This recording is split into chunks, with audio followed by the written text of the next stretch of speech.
आपका मेरे चैनल भक्ति का ज्ञान में हार्दिक स्वागत है। हर हर महादेव दर्शकों, गाय माता ने बताया मनुष्य के दुखों का अंत कैसे किया जा सकता है। जो भी मनुष्य इस कहानी को एक बार सुन लेगा वह कभी दुखी नहीं रह सकता।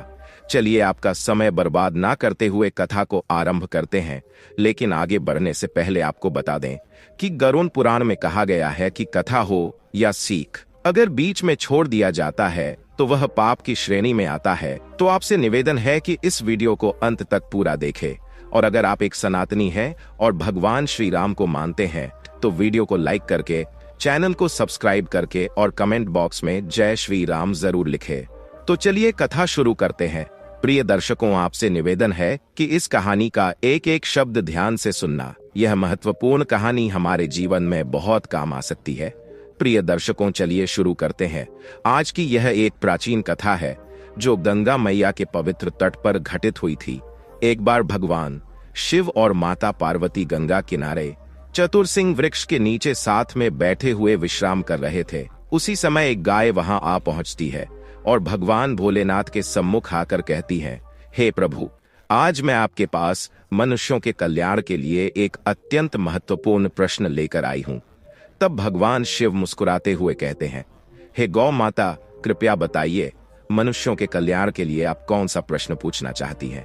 यह सुनकर वह गाय विनम्रता पूर्वक कहती है, हे प्रभु, मेरा प्रश्न यह है कि कोई भी मनुष्य अपने जीवन में आने वाले दुखों का अंत कैसे कर सकता है। फिर वह गाय भगवान से अनुरोध करती है, हे प्रभु, इस प्रश्न का सही और संतोषजनक उत्तर आपसे बेहतर कोई नहीं दे सकता। कृपया हमें बताइए कि मनुष्य अपने दुखों का अंत कैसे कर सकता है ताकि वह शांति और आनंद की प्राप्ति कर सके। फिर भगवान भोलेनाथ ने मुस्कुराते हुए कहा, हे गौ माता, आज मैं आपको एक पावन कथा सुनाने जा रहा हूँ। कृपया इसे मन लगाकर और ध्यानपूर्वक सुनिए। प्रिय दर्शकों, यदि आप भी यह कहानी सुन रहे हैं तो निवेदन है कि इसे अंत तक सुने और बीच में छोड़कर जाने की भूल ना करें, क्योंकि इस दिव्य कथा को संपूर्ण रूप से सुनने से मनचाहा फल प्राप्त होता है। अतः अगर आप सच्चे शिव भक्त हैं तो भोलेनाथ का आदर करें और इस कथा को पूरी श्रद्धा के साथ सुने। इसके बाद भगवान भोलेनाथ ने गौ माता को कथा सुनाते हुए कहा, हे गाय, बहुत समय पहले एक शोभापुर नाम का नगर था और उस नगर पर राम सिंह नाम का एक शक्तिशाली राजा राज्य करता था। एक दिन सायंकाल का समय था जब राजा राम सिंह अपने राज्य की सीमाओं के निकट जंगल में शिकार खेलकर थके हारे वापस लौट रहे थे। उसी समय रास्ते में राजा की नजर एक छोटे बालक पर पड़ी जो एक जलती हुई चिता के पास उदास खड़ा था। बालक को देखकर राजा तुरंत अपने घोड़े से उतरे और उसके पास धीरे धीरे चलने लगे। जब राजा बालक के पास पहुंचे तो उन्होंने सुना कि वह बालक चिता की ओर देखकर कह रहा था, माँ, मैं तुम्हारी सौगंध खाकर वचन देता हूँ कि एक दिन मैं बहुत बड़ा आदमी बनूंगा और तुम्हारे सभी सपनों को पूरा करूंगा। यह सुनकर राजा उसके और करीब आ गए और उसे स्नेहपूर्वक पूछा, बेटा, तुम कौन हो और यहाँ इस तरह क्यों खड़े हो। बालक राजा के इस प्रश्न पर थोड़ा घबरा गया और पहले कुछ नहीं बोला। तब राजा ने उसे सांत्वना देते हुए कहा, पुत्र, डरने की आवश्यकता नहीं है। मैं शोभापुर का राजा हूँ, तुम्हारे साथ हूँ। अभी कुछ देर पहले तुम अपनी माँ की चिता के पास खड़े होकर बहुत बड़ा व्यक्ति बनने की सौगंध खा रहे थे। राजा ने करुणा से भरे स्वर में कहा, क्या मैं जान सकता हूँ कि इस सुनसान जंगल में तुम अपनी माँ की चिता के पास अकेले क्यों खड़े हो? तुम्हारे अन्य रिश्तेदार और परिवार के सदस्य कहाँ हैं?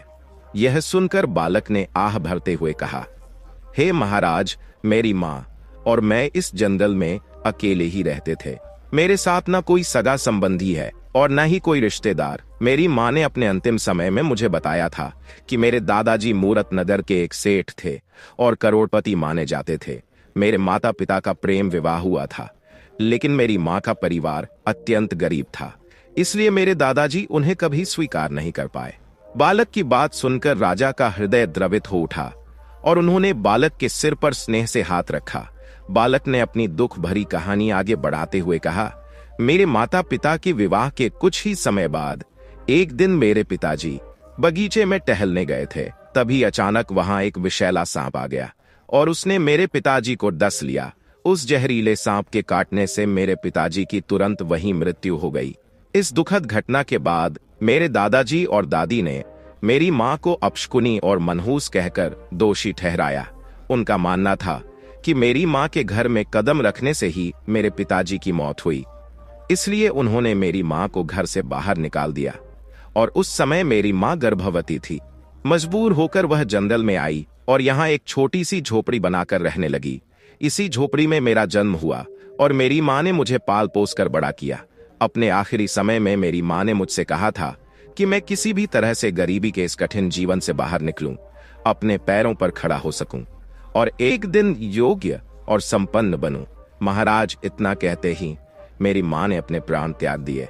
जब तक मेरी माँ जीवित थी, मैं उनसे बड़े आदमी बनने का वादा नहीं कर सका था। इसी कारण आज उनकी चिता के पास खड़े होकर उनकी आत्मा को वचन दे रहा था कि मैं एक दिन अवश्य बड़ा आदमी बनूंगा और उनके सपनों को पूरा करूंगा। प्रिय दर्शकों, इसके बाद भगवान भोलेनाथ ने गौ माता से कहा, हे गौ माता। उस बालक की इतनी दुख भरी कहानी सुनने के बाद राजा के हृदय में करुणा उमड़ पड़ी। राजा ने उससे सहानुभूति के साथ कहा, ओ बेटा, तुम्हारी कहानी तो अत्यंत दुखद है। इस वन में रहकर तुम कैसे अपने जीवन को संवार पाओगे और बड़े आदमी बन सकोगे? अगर तुम चाहो तो मेरे साथ मेरे राज्य में चल सकते हो। मैं तुम्हें शिक्षा दिलवाऊंगा, तुम्हारी हर संभव सहायता करूंगा और तुम्हारे उज्जवल भविष्य के लिए मेरा वचन है।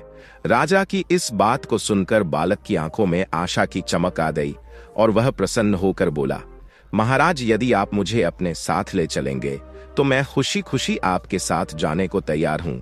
फिर वह बालक राजा के साथ महल की ओर चल पड़ा। जब वे राजमहल पहुंचे तो रानी ने राजा को देखते हुए पूछा, महाराज, यह बालक कौन है और इसका नाम क्या है? राजा ने मुस्कुराते हुए उत्तर दिया, रानी, इसका नाम राघव सेन है। आज से यह हमारे महल में रहेगा और यहाँ रहकर शिक्षा प्राप्त करेगा। रानी ने यह सुनकर मन ही मन सोचा, महाराज भी ना जाने कहां-कहां से किस तरह के लोग उठा लाते हैं और महल में ले आते हैं। इन्हें कौन समझाए कि यह महल है, कोई अनाथालय नहीं।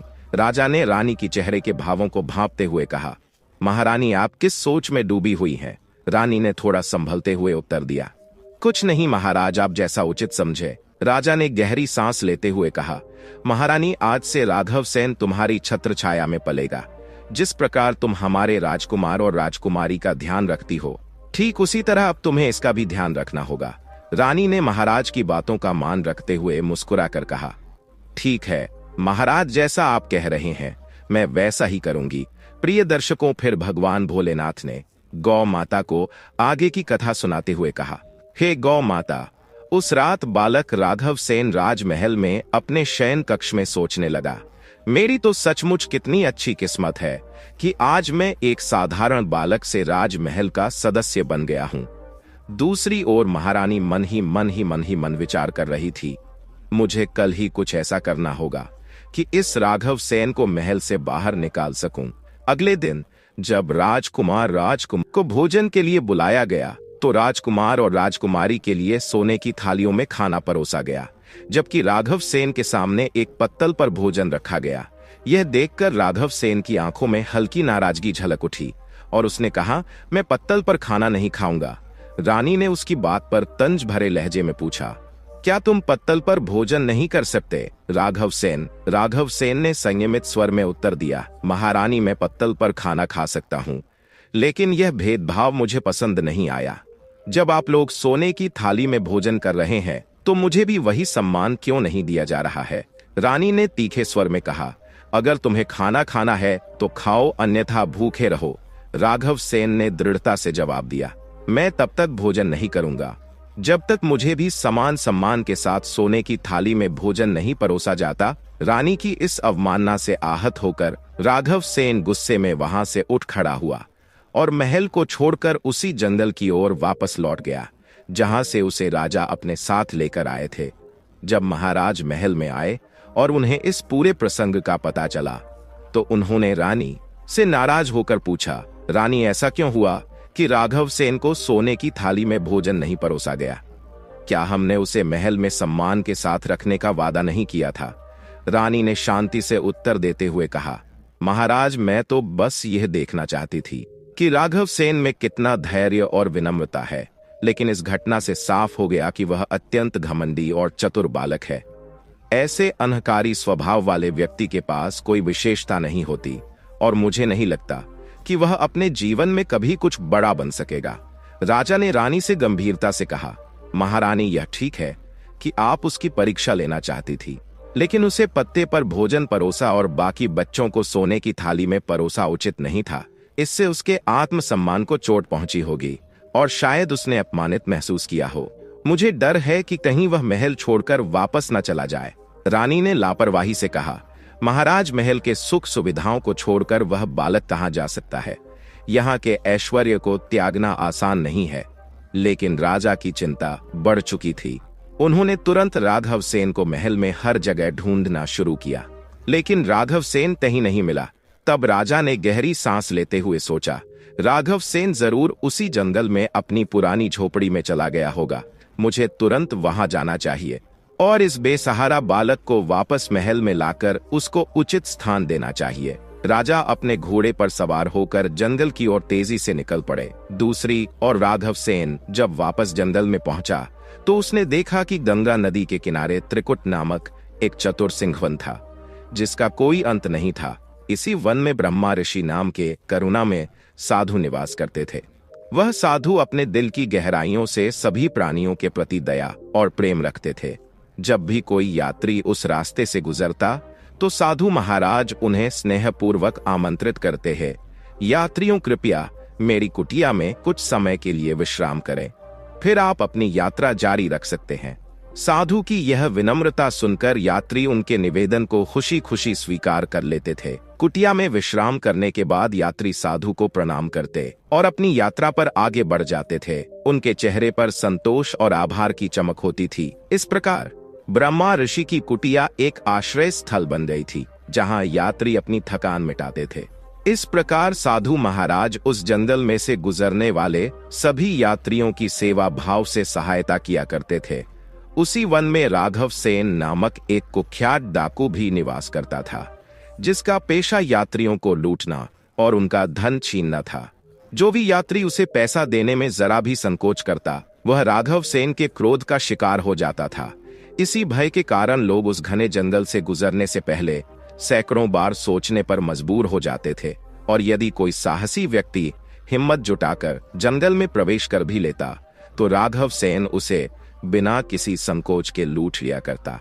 इस प्रकार राघव सेन के आतंक प्रभाव आसपास के सभी गांवों में फैल चुका था। एक दिन गांव के कुछ साहसी लोग एकत्र हुए और उन्होंने राघव सेन के आतंक से मुक्ति पाने के लिए एक योजना बनाने का निश्चय किया। एक व्यक्ति ने कहा, राघव सेन डाकू का आतंक दिन प्रतिदिन बढ़ता ही जा रहा है, आखिर हमें इससे कैसे निपटना चाहिए? एक अन्य व्यक्ति ने कहा, भाइयों, संगठन में असीम शक्ति होती है, अगर हम सब मिलकर उस पर अचानक धावा बोले तो कैसा रहेगा? इस तरह हम आसानी से उसे काबू में कर सकेंगे और उसका खात्मा कर पाएंगे। सभी ने सहमति जताते हुए कहा, तुम्हारा विचार वास्तव में बहुत ही अच्छा है। फिर एक अन्य व्यक्ति ने कहा, तो फिर देरी किस बात की, आज ही हम राघव सेन डाकू पर हमला कर देते। प्रिय दर्शकों, कथा को आगे बढ़ाते हुए भगवान भोलेनाथ ने कहा, हे गाय। उसी समय गांव के सभी लोग अपने अपने अस्त्र शस्त्र लेकर उसी घने जंगल की ओर निकल पड़े। वन में पहुंचते ही वे सभी लोग डाकू राघव सेन को ललकारने लगे। कहां छिपा बैठा है डाकू राघव सेन, बाहर निकल, आज तू हमसे बच नहीं पाएगा।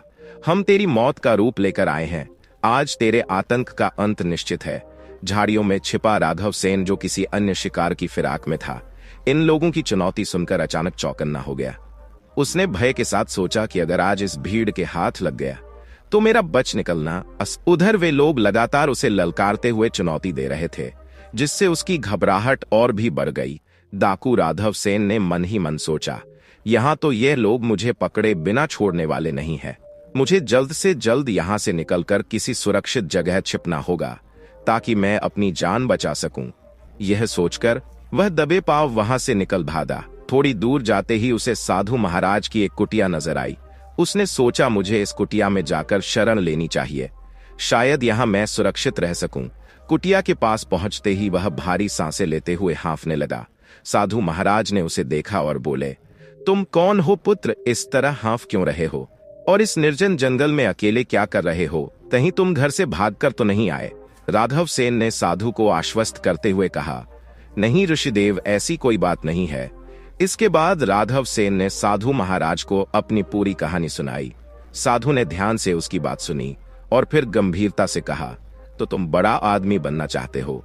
राघव सेन ने विनम्रता से जवाब दिया, हाँ बाबा, पर समझ नहीं पा रहा हूं कि मैं बड़ा आदमी कैसे बन सकता हूं। बाबा ने मुस्कुराते हुए कहा, बेटा, इस जंगल में रहकर ही तुम बड़े आदमी नहीं बन सकते हो। बड़ा आदमी बनने के लिए सबसे पहले बुद्धि और ज्ञान की आवश्यकता होती है, और बुद्धि का विकास शिक्षा से होता है।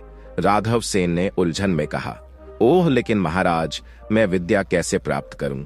मेरे पास तो शिक्षा के लिए धन भी नहीं है। आखिर मुझे कौन पढ़ाएगा? साधु महाराज ने शांत स्वर में जवाब दिया, बेटा, यदि तुम्हारे मन में सच्ची लगन है और तुम पूरे मन से शिक्षा प्राप्त करना चाहते हो, तो मेरे आश्रम में रहकर तुम विद्या अर्जित कर सकते हो।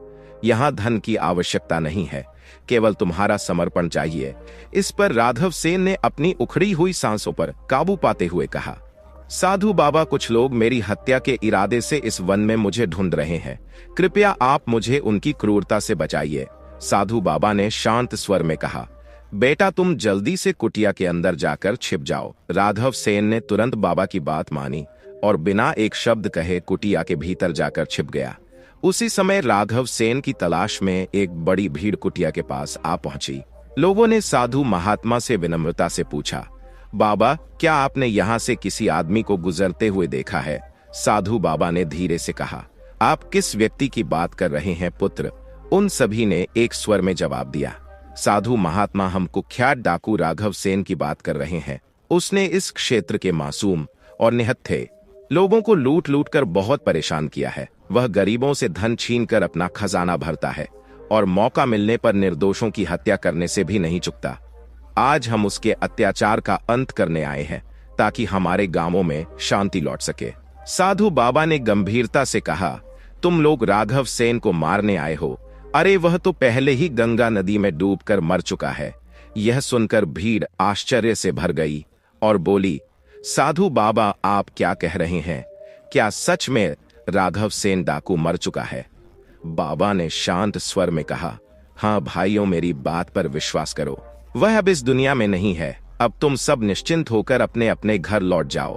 कुटिया के अंदर छिपा राघव सेन खिड़की से बाहर यह दृश्य देख रहा था। उसकी आंखों में राहत और कृतज्ञता का भाव था। वह सोच रहा था, आज साधु बाबा की करुणा और उनकी सूझबूझ ने मेरी जान बचा ली। साधु बाबा के प्रति लोगों के अटूट सम्मान के कारण सभी ने उनकी बात मान ली और वहां से लौट गए। जब लोग चले गए तो राघव सेन धीरे धीरे कुटिया से बाहर निकला और साधु बाबा के सामने सिर झुकाकर बोला, साधु बाबा, आपने उन लोगों से मेरे बारे में झूठ क्यों बोला? साधु बाबा मुस्कुराते हुए बोले, बेटा, मैंने कोई झूठ नहीं बोला, मैंने बस एक सच्चाई कही थी। तुम्हारे अंदर का डाकू तो पहले ही मर चुका था, इसलिए तुम आज डरकर मेरी शरण में आए थे। राघव सेन ने इस पर विचार करते हुए सिर झुका लिया और बोला, बाबा, आपकी बात सही है। मेरे भीतर के भय और असुरक्षा ने मुझे आप तक पहुंचा दिया। साधु बाबा ने गहरी दृष्टि से उसे देखा और कहा, हे पुत्र, निर्दोष लोगों से धन छीनकर तुम अपने वर्तमान जीवन और भविष्य दोनों को ही नष्ट कर रहे हो। क्या इतनी लूटपाट और हिंसा के बाद भी तुम्हें अपने मन में शांति का एहसास होता है? साधु बाबा ने कहा, तुम भी अन्य लोगों की तरह निडर होकर जीवन बिता सकते हो, लेकिन देखो, तुम्हें हमेशा इस बात का डर लगा रहता है कि कहीं कोई तुम्हें मार ना दे। बोलो, क्या यह सत्य नहीं है? राघव सेन ने सिर झुकाकर जवाब दिया, हाँ साधु बाबा, यह सच है। कुछ देर तक विचार करने के बाद राघव सेन डाकू ने साधु बाबा से कहा, साधु महाराज, आपकी बातों ने मेरी आंखें खोल दी है।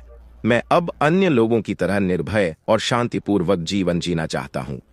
कृपया मुझे ऐसा कोई उपाय बताइए जिससे मैं भी आपकी तरह समाज में आदर और सम्मान प्राप्त कर सकूं। साधु बाबा, मैं आपको वचन देता हूं कि जो भी कार्य आप मुझसे करने को कहेंगे उसे मैं पूरी निष्ठा से करूंगा। बाबा ने मुस्कुराते हुए कहा, तो ठीक है, यदि तुम सच में परिवर्तन चाहते हो तो मेरे पीछे पीछे चलो। प्रिय दर्शकों, भगवान भोलेनाथ ने कथा को आगे बढ़ाते हुए कहा, हे गौ माता। इसके बाद साधु बाबा उस खान से निकलकर एक ऊंचे पर्वत की ओर चल पड़े और राघव सेन उनकी बात मानते हुए उनके पीछे पीछे श्रद्धा भाव से चल पड़ा।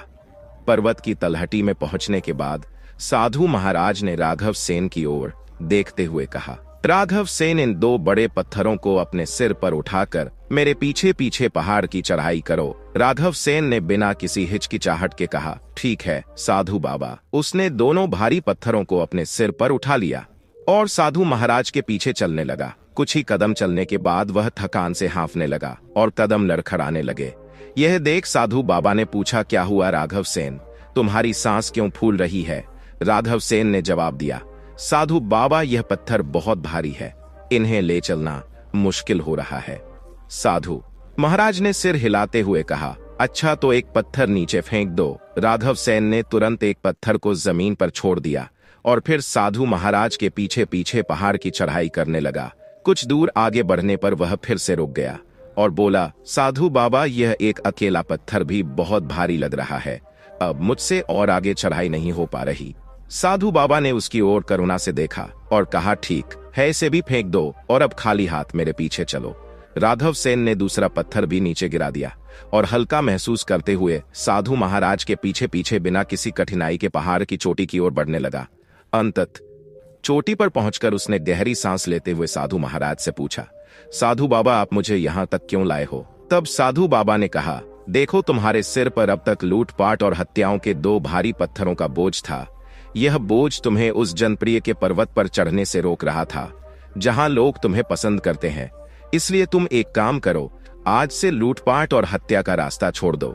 जिन लोगों से अब तक तुमने धन लूटा है उन्हें वह धन वापस कर दो, तब तुम सबके प्रिय बन जाओगे और लोग तुम्हें एक भले इंसान के रूप में जानने लगेंगे। राघव सेन बोला, ठीक है साधु बाबा, मैं ऐसा ही करूंगा, लेकिन मुझे नहीं पता कि जिनसे मैंने धन छीना था वे कौन थे और कहां रहते थे। इस पर साधु बाबा ने कहा, तो तुम यह करो कि जो भी धन तुमने चुराया है उसे गरीबों और भिखारियों में बांट दो।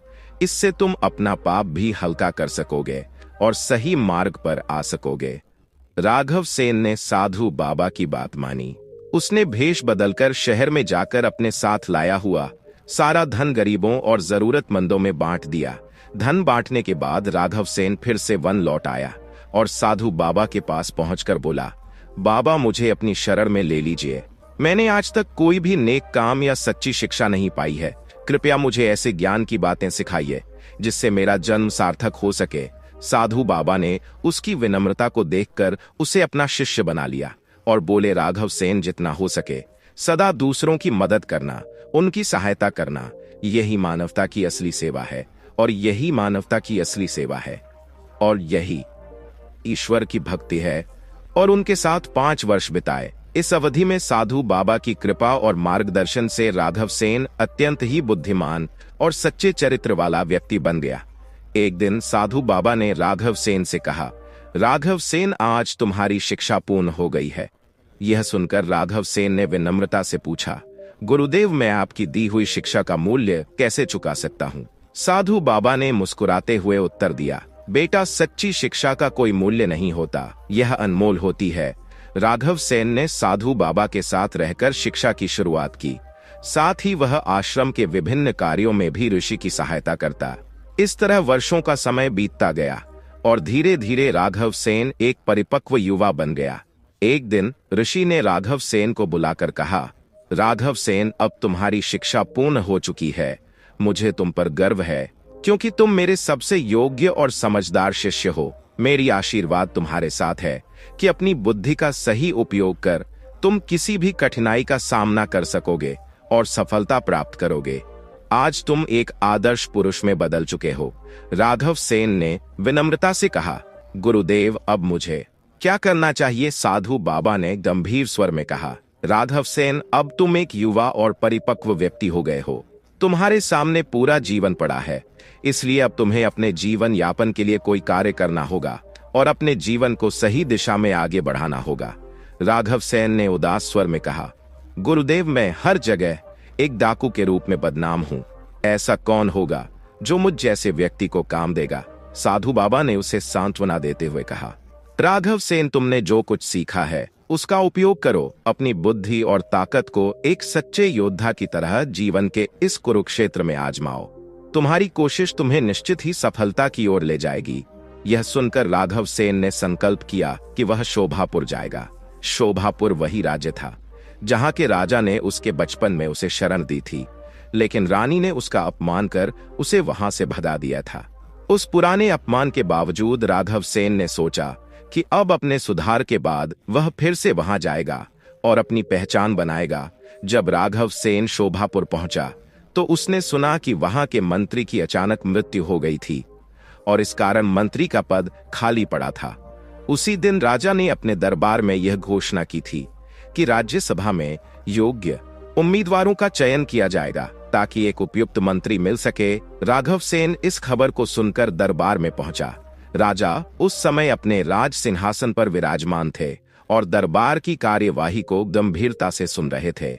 तभी उनके सेनापति ने कहा, महाराज, मंत्री की अचानक मृत्यु के कारण यह महत्वपूर्ण पद अब खाली हो गया है। इस पद को अधिक समय तक खाली नहीं रखा जाना चाहिए क्योंकि यह राजकाज के संचालन में अड़चन उत्पन्न कर सकता है। राजा ने सहमति में सिर हिलाते हुए कहा, सेनापति जी, आप बिल्कुल सही कह रहे हैं। इस पद को शीघ्र ही योग्य व्यक्ति को सौंपना आवश्यक है। परंपरा के अनुसार मंत्री का पद उसके पुत्र भानु को ही मिलना चाहिए। सेनापति ने कुछ संदेहपूर्वक स्वर में पूछा, महाराज, लेकिन क्या भानु इस पद की जिम्मेदारी निभाने के काबिल है? राजा ने थोड़ा कठोर स्वर में उत्तर दिया, चाहे वह योग्य हो या ना हो, यह पद उसे ही दिया जाएगा। हमारे राज्य की प्राचीन परंपरा यही कहती है कि मंत्री का पुत्र ही उसका उत्तराधिकारी होगा। इसलिए इस परंपरा का पालन करते हुए हम दरबार में भानु के लिए मंत्री पद की घोषणा करेंगे। इतने में राघव सेन ने साहसपूर्वक कदम आगे बढ़ाया और राजा को संबोधित करते हुए कहा, महाराज, समय के साथ पुरानी परंपराओं को बदलना ही सच्ची समझदारी है। जब योग्य उम्मीदवार उपलब्ध हो तो केवल परंपरा का अनुसरण करना ही सही नहीं होता। राघव सेन ने अपना परिचय देते हुए कहा, मेरा नाम किशोर है। महाराज, मैं मंत्री पद के लिए अपना नाम प्रस्तुत करना चाहता हूँ। उसने यह नाम इसलिए चुना ताकि राजा राम सिंह उसे पहचान ना सके, क्योंकि राघव सेन का अतीत राजा के सामने एक डाकू के रूप में कुख्यात था। कई वर्षों बाद राजा राम सिंह अब वृद्ध हो चुके थे और समय ने उनके चेहरे पर झुर्रियों की गहरी रेखाएं खींच दी थी। इस बीच राघव सेन ने राजा के समक्ष साहसपूर्वक कहा, महाराज, आप मेरी परीक्षा लेने के लिए जो भी विधि चाहे उस पर अमल कर सकते हैं। यदि मैं आपकी कसौटी पर खरा उतरूं तो मुझे स्वीकार करें, अन्यथा मुझे जो भी दंड देना चाहे वह आपके निर्णय पर निर्भर होगा। राजा राम सिंह ने गंभीरता से कहा, युवक, तुमने जो सुझाव दिया है, राज्य की पुरानी परंपराओं को बदलने का हम उसे उचित मानते हैं, परंतु इस पर तभी अमल कर सकते हैं जब तुम हमारी परीक्षा में सफल हो। हम तुम्हारी और भानु दोनों की परीक्षा लेंगे। जो भी इस कठिन परीक्षा को उत्तीर्ण करेगा उसे शोभापुर का नया मंत्री बनाया जाएगा। राजा के आदेश पर तुरंत राज दरबार में सोने की म्यान में रखी हुई 2 सुंदर तलवारें लाई गई। राजा ने पहली तलवार भानु को देते हुए कहा, भानु, तुम्हें उत्तर दिशा की ओर जाना है और वहां समीप के राज्य केसरपुर में जाकर राजा मान सिंह को यह तलवार भेंट के रूप में सौंपनी है। यह तुम्हारी निष्ठा और कर्तव्य परखने की यात्रा होगी। फिर राजा ने दूसरी सोने की म्यान तलवार किशोर यानी राघव सेन को सौंपी और कहा, किशोर, तुम्हें पश्चिम दिशा के सीमावर्ती राज्य चतुरापुर जाना होगा और वहां के राजा चतुर सिंह को यह भेंट पहुंचानी है। इस कार्य से तुम्हारी बुद्धि, धैर्य और कूटनीति की परीक्षा ली जाएगी। इस प्रकार राजा राम सिंह ने दोनों को कठिन और चुनौतीपूर्ण मार्ग पर भेजने का निर्णय लिया ताकि उनकी योग्यता और साहस का परीक्षण हो सके।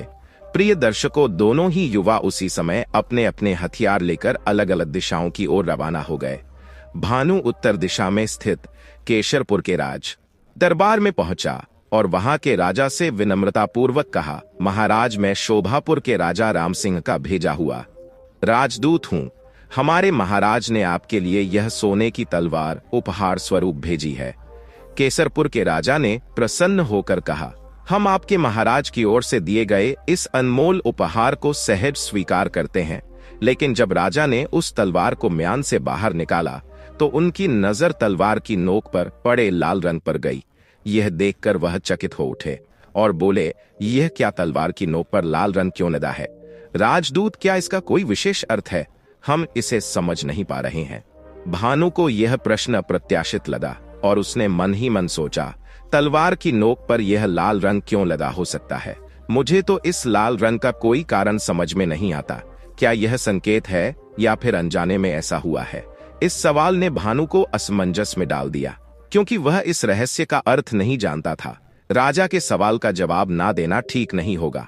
यह सोचकर भानु ने साहस बटोरते हुए उत्तर दिया, हाँ राजन, इस तलवार की नोक पर लगा लाल रंग का रहस्य यही है कि हमारे महाराज आपको यह संकेत देना चाहते हैं, या तो आप उनके अधिकार और तलवार की शक्ति को शांति से स्वीकार कर ले, अन्यथा उनकी तलवार आपके राज्य में खून की नदियां बहाने से पीछे नहीं हटेगी। हमारे महाराज का संदेश है कि अब युद्ध भूमि में ही इस तलवार की धार का निर्णय होगा। यह सुनते ही राजा मान सिंह का चेहरा गुस्से से तमतमा उठा।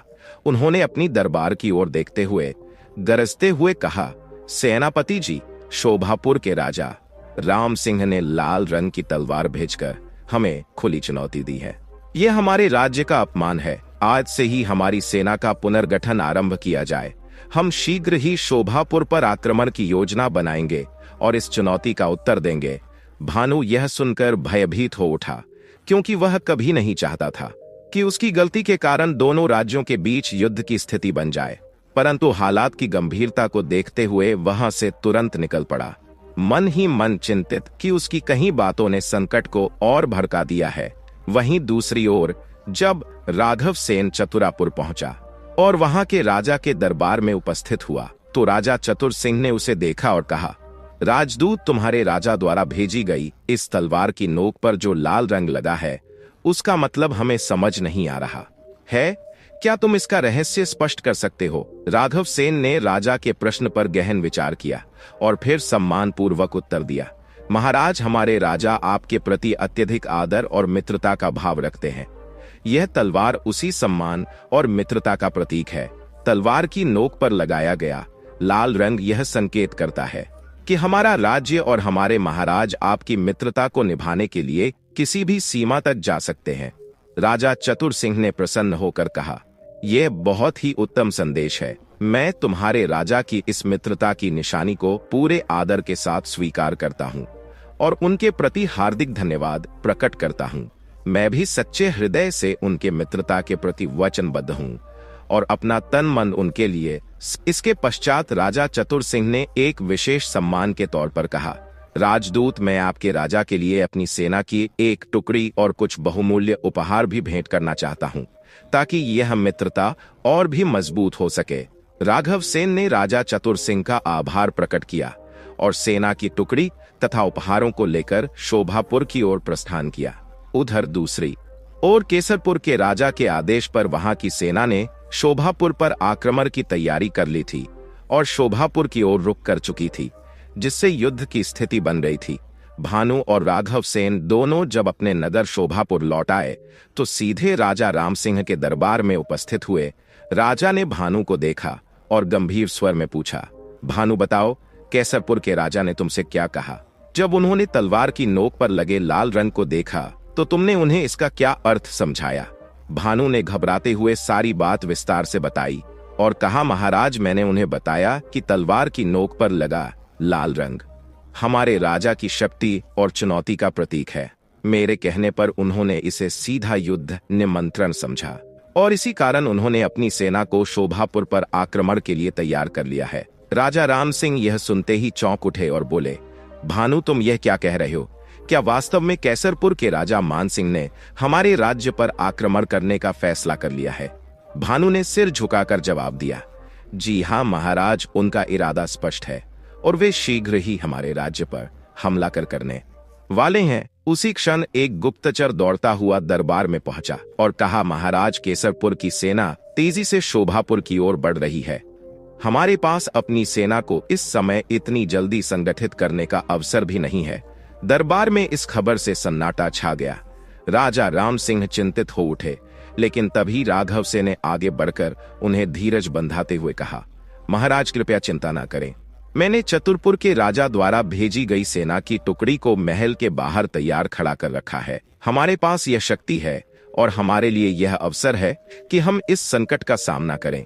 राघव सेन ने सुझाव दिया, महाराज, सेनापति जी को आदेश दीजिए कि वे केसरपुर की सेना से मुख्य द्वार पर मुकाबला करें, जबकि मैं अपनी लाई हुई टुकड़ी के साथ केसरपुर की सेना पर पीछे से हमला करूंगा। इस दोहरी रणनीति से केसरपुर की सेना भ्रमित हो जाएगी और उनका सामना करना मुश्किल होगा। इस परिस्थिति में विजय हमारी होगी। राजा राम सिंह ने राघव सेन की सूझबूझ और हिम्मत की सराहना की और सेनापति को निर्देश देने का आदेश दिया। इस प्रकार शोभापुर ने बुद्धिमानी और साहस से इस चुनौती का सामना करने का साहस जुटाया। प्रिय दर्शकों, जैसा कि राघव सेन ने पूर्व में अनुमान लगाया था, युद्ध में शानदार विजय प्राप्त करने के बाद महाराज राम सिंह ने भानु और राघव सेन को महल में बुलाया। जब दोनों दरबार में पहुंचे तो राजा ने एक गंभीर स्वर में कहा, किशोर, तुम्हारी बुद्धिमत्ता और रणनीति के कारण ही हम इस युद्ध में सफलता हासिल कर सके हैं, इसलिए हम तुम्हें शोभापुर का मंत्री नियुक्त करते हैं। इस पर भानु ने तुरंत प्रतिक्रिया व्यक्त करते हुए कहा, महाराज, ये तो मेरे साथ बड़ा अन्याय है। तब महाराज ने कहा, मैंने तुम दोनों को समान भेंट देने के लिए कहा था, लेकिन तुम दोनों ने अपनी अपनी बुद्धि का उपयोग करते हुए उन भेंट का अलग अलग अर्थ निकाला। किशोर, तुमने अपनी बुद्धिमानी और दूरदर्शिता से काम लिया, जबकि भानु ने केवल मूर्खता का परिचय दिया, जिसके परिणाम स्वरूप केसरपुर के राजा को हमने हमेशा के लिए अपना शत्रु बना दिया है। अब बताओ, क्या हम तुम्हें शोभापुर का मंत्री बना सकते हैं? भानु ने राजा राम सिंह की बातों को गंभीरता से सुना, लेकिन भानु इस समय राजा को कोई उत्तर नहीं दे सका। उसने सिर झुकाए रखा और चुपचाप दरबार से बाहर निकल गया। उसे अपनी असफलता का एहसास हो गया था। फिर राजा ने स्पष्टता से घोषणा की, हम राघव सेन, जिसे किशोर भी कहा जाता है, किशोर को शोभापुर नगर का नया मंत्री नियुक्त करते हैं। यह हमारे लिए गर्व का क्षण है।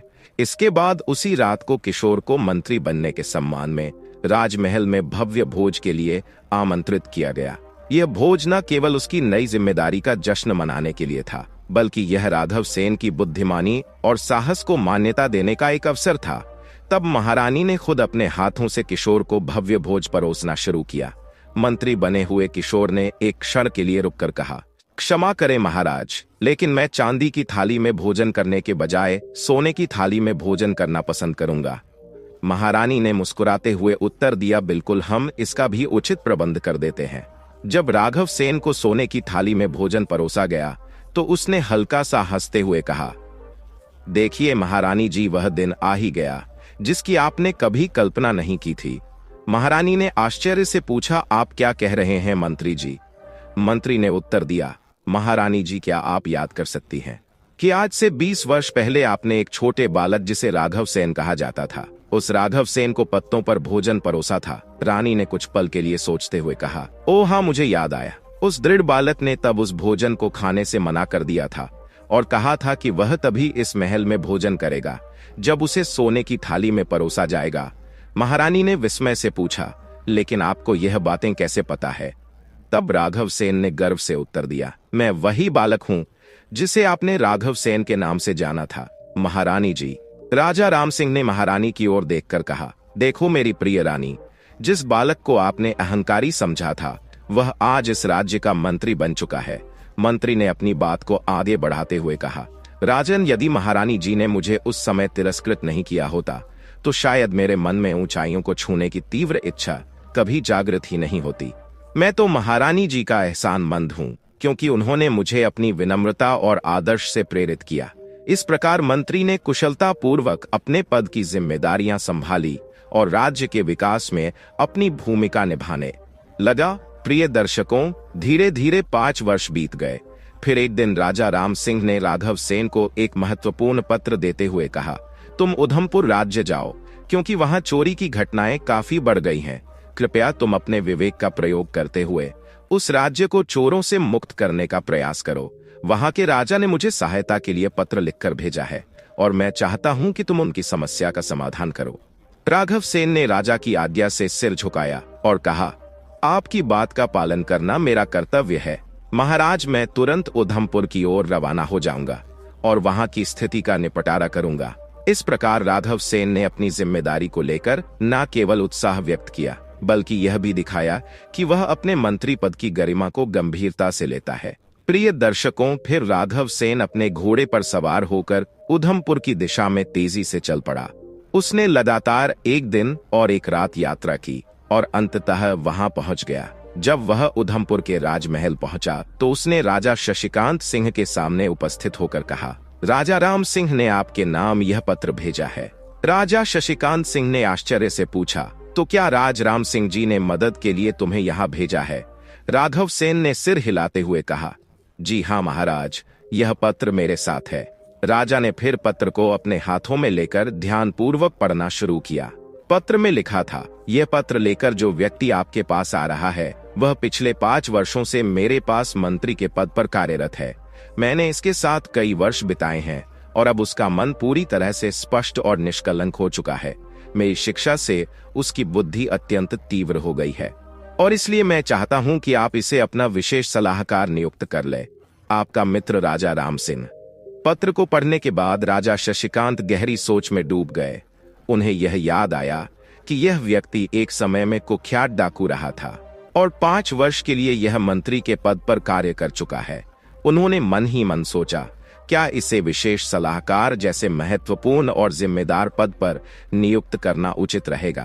प्रिय दर्शकों, फिर आगे कथा को सुनाते हुए भगवान भोलेनाथ ने कहा, हे गाय माता। तभी राजा के मन में एक और विचार आए।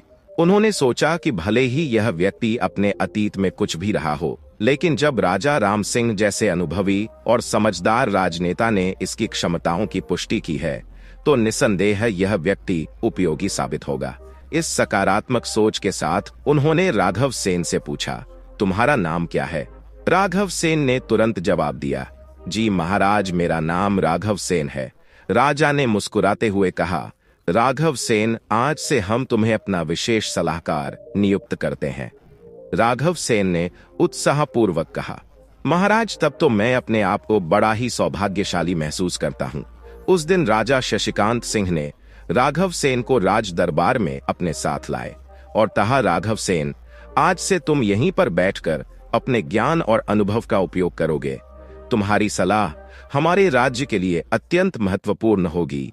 इस तरह राघव सेन ने एक नई भूमिका में प्रवेश किया और राजा ने उसे अपने दरबार में सम्मानित किया।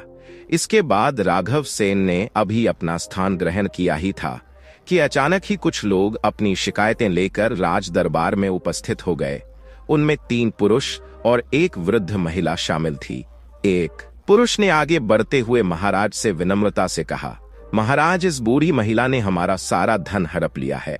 कृपया हमें न्याय प्रदान करें और हमारा धन वापस दिलाने में सहायता करें। राजा ने गंभीरता से कहा, पहले हमें सभी विवरण सुनाओ ताकि हम इस मामले में कोई उचित निर्णय ले सके। तब उस वृद्ध महिला ने साहस जुटाते हुए कहा, महाराज, यह तीनों लोग झूठ बोल रहे हैं। मैं आपको सच सच पूरी कहानी सुनाती हूँ। इसके बाद वृद्ध महिला ने अपनी कहानी सुनाना शुरू किया। उसने कहा, महाराज, यह 4 व्यापारी आपके राज्य में व्यापार करने आए थे और यहाँ आकर उन्होंने भारी मुनाफा कमाया, जिससे उनके पास काफी धन इकट्ठा हो गया।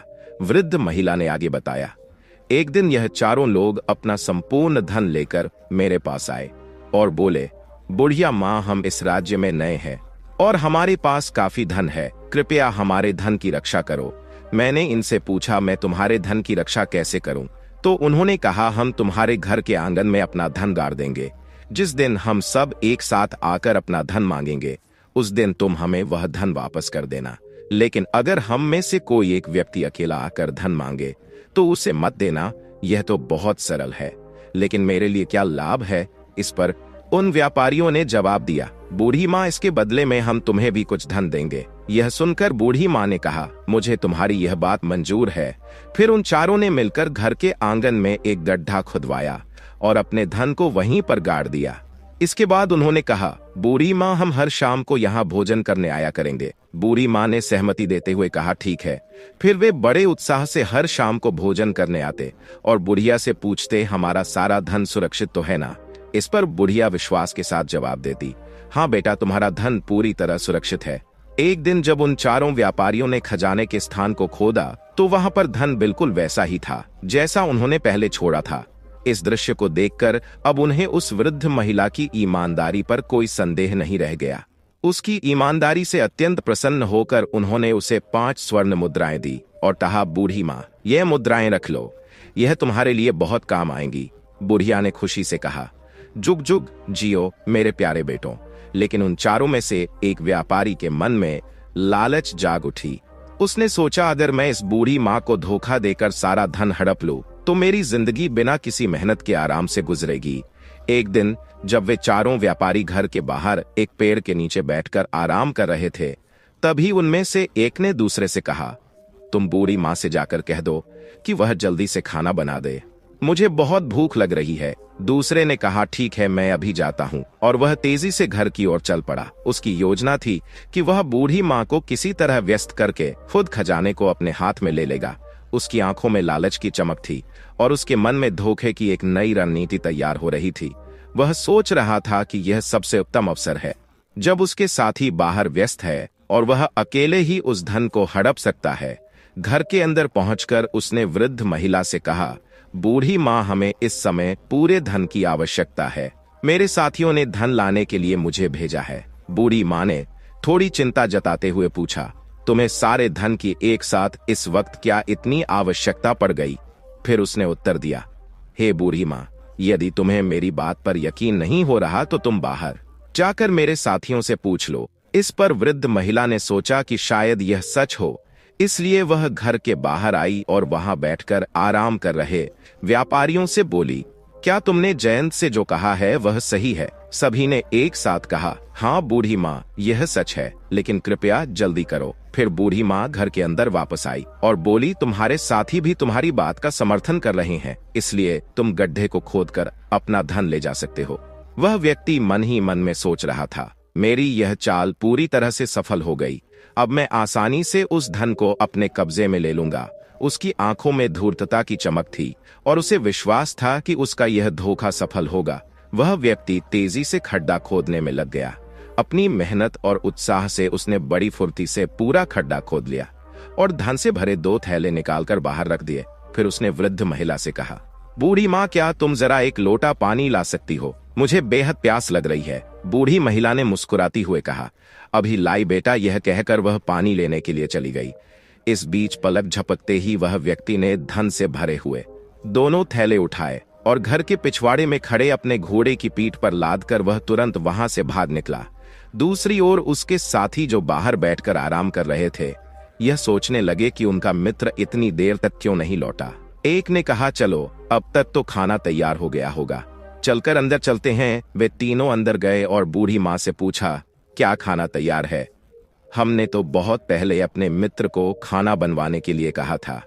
बूढ़ी माँ ने थोड़ा हैरान होकर उत्तर दिया, उसने मुझसे कुछ नहीं कहा। वह व्यक्ति तो सारा धन लेकर तुम्हारे पास गया है। यह सुनते ही तीनों व्यापारी चौंक गए और उनके चेहरे पर चिंता की लकीरें खिंच गई। एक ने कहा, लेकिन तुमने उसे अकेले सारा धन क्यों सौंपा? उनकी आवाज में संशय और आशंका थी और वे एक दूसरे की ओर आश्चर्यचकित नजरों से देखने लगे। बूढ़ी औरत ने कहा, महाराज, मैं तो दरवाजे पर आई थी और आपने मुझसे कहा था कि जल्दी करो। व्यापारी बोले, हमने तो सिर्फ भोजन जल्दी तैयार करने के लिए कहा था। क्या तुम्हारे मित्र ने तुम्हें धोखा दिया है? फिर बूढ़ी औरत ने अपनी पूरी कहानी बताते हुए कहा, महाराज, यही है मेरी सारी कहानी। अब आप ही बताइए, इस घटना में मेरी क्या गलती है? तभी तीनों व्यापारी बोले, यह बूढ़ी औरत झूठ बोल रही है।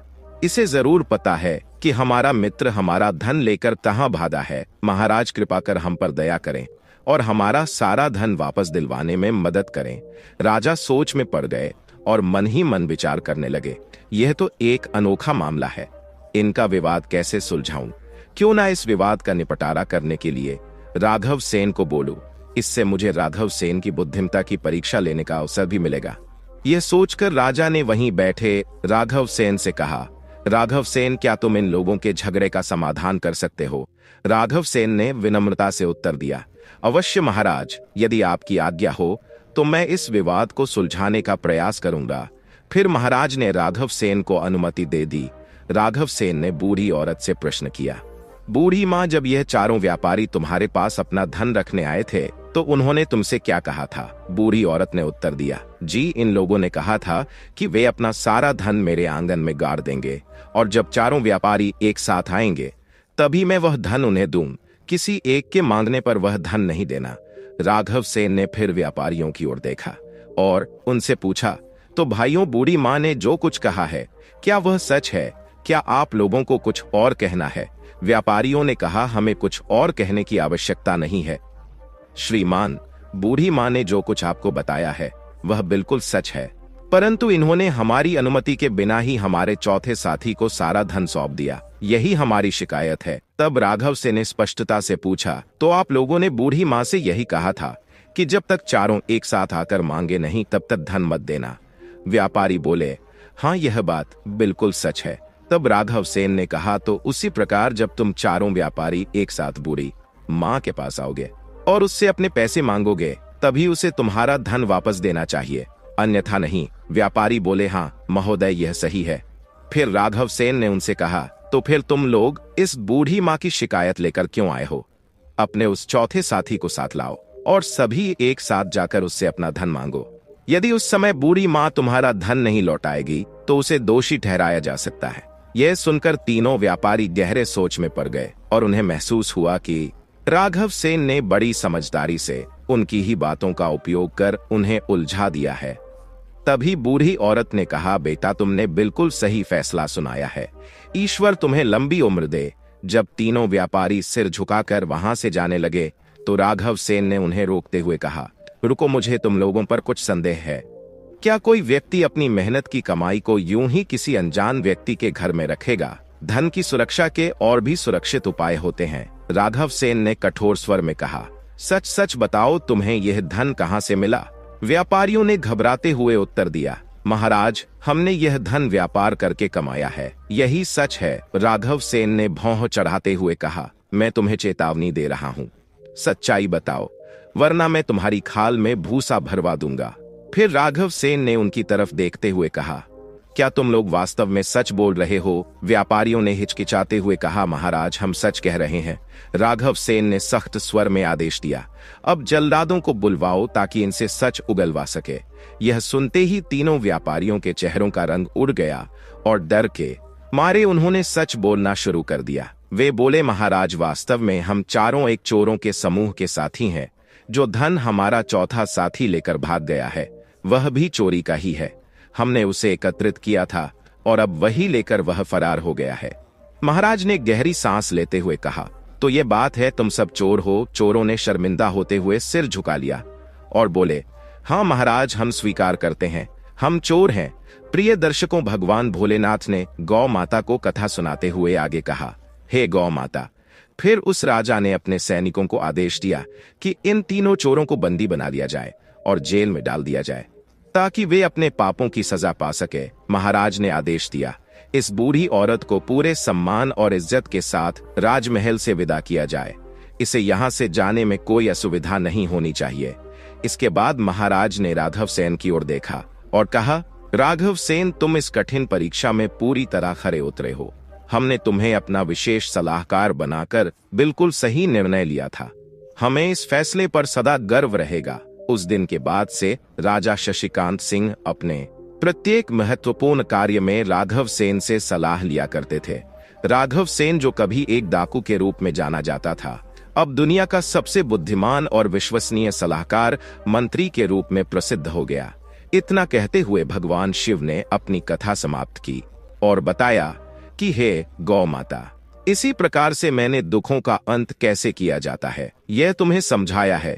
अगर आपको ये वीडियो अच्छी लगी हो तो लाइक करें और शेयर करें और मेरे चैनल भक्ति का ज्ञान को सब्सक्राइब करें। आपका धन्यवाद।